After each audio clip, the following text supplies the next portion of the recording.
Tamia Hilliard.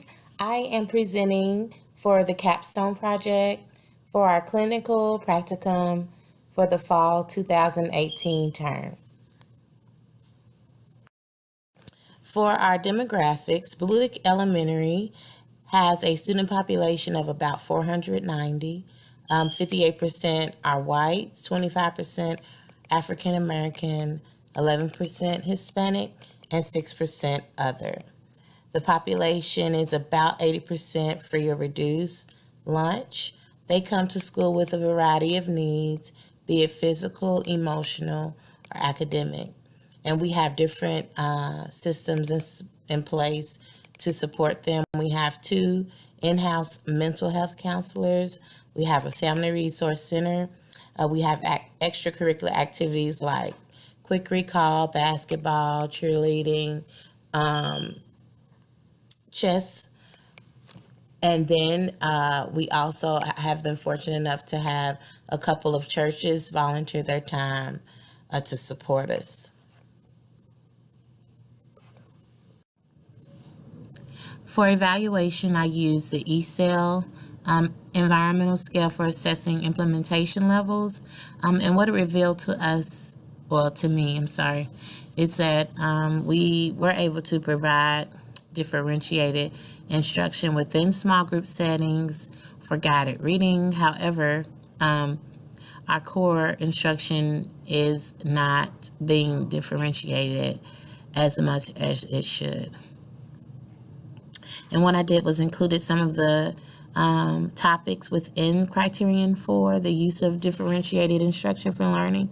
And it includes daily small group reading and writing, daily one-to-one conferencing, quality literature, higher order thinking, prompts and questioning, inquiry-based learning, interactive notebooks, and writing that follows a continuum, including the use of the writing process. So we aren't strong in all those areas, but I think it would be pretty lofty to try to hit all of them.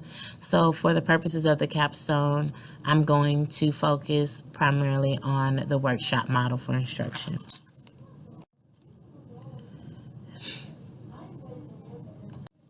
I inserted this slide because reading workshop is not only a focus of my school, but however the district is moving forward with a systematic implementation of a consistent framework for instruction.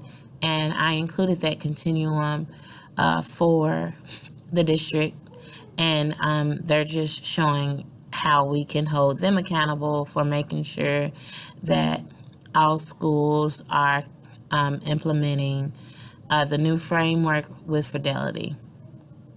And so I like that the reading workshop model and writing workshop model is highlighted within that continuum for a consistent instructional model.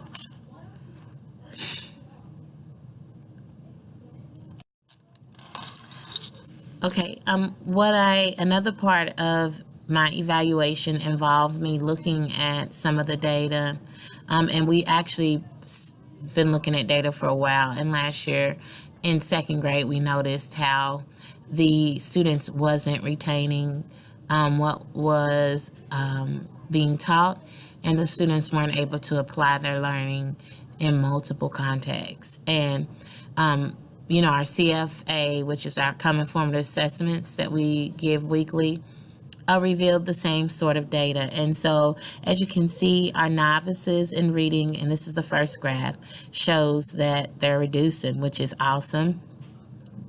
And then the next bar graph shows how our percentage of proficient and distinguished for our GAP population increased. However, those percentages aren't as high as they should be. We still haven't had 50% of our students reaching proficient and distinguished. So that shows a gap in instruction. The next slide is the 2017-18 K-Prep data last year, and I put a image of our MAP data from 1st to 5th next to it to, look at it. So the largest population for performance is novice and apprentice. It's around 70% of students scoring proficient or distinguished. So if you look at the map data, it shows where none of our grades have been able to get 50% of our students meeting our fall benchmark goal. So what it reveals is that we are moving our novice students to apprentice, and that we also still have a large percentage in novice and apprentice, and that we're not enriching those students on grade level or above grade level. So what we plan to do is target our instruction so that we are meeting the needs of not only our lowest students, but all students. And this slide shows the instructional framework that the district has implemented for us to use. And this is a balanced literacy framework, which we were introduced to in BLP. So it's good that those components are included, and it's consistent with a balanced gradual release model. So I just wanted to include this slide to show you how it fits in.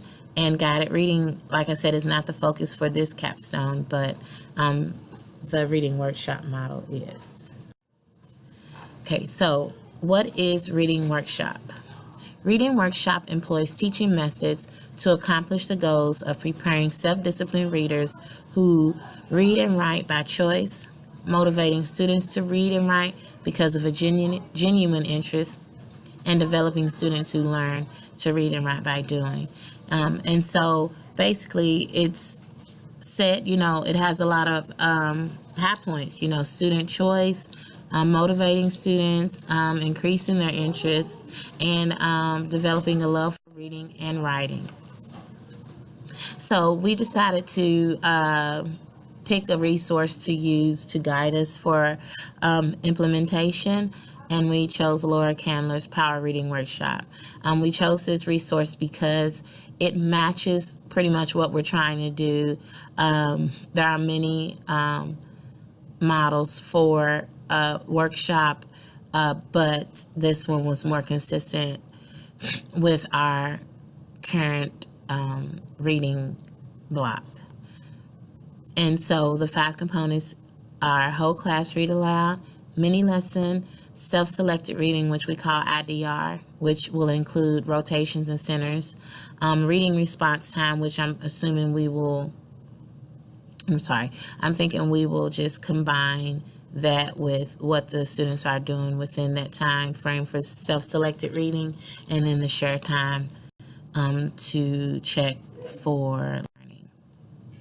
So we want to use the lesson study model, which is a professional development strategy that allows teachers to work collaboratively to improve their teaching practice. And that's what we want to do. We want to make sure that we are supports for each other to improve our instruction, and we can do that by planning together, actually teaching, observing each other, critiquing our instruction, and revising to improve our learning.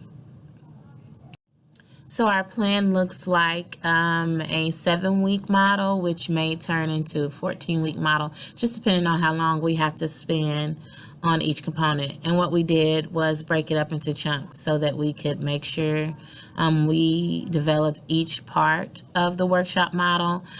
Weeks 3 and 4, I think we may combine that because we want those two things to work hand in hand, considering we do want our focus to be Common Core standards for reading, and not so much just random skills, because we've pretty much established our reading community at the beginning of the year. But of course, next year we will, include establishing our reading community with developing a workshop model framework.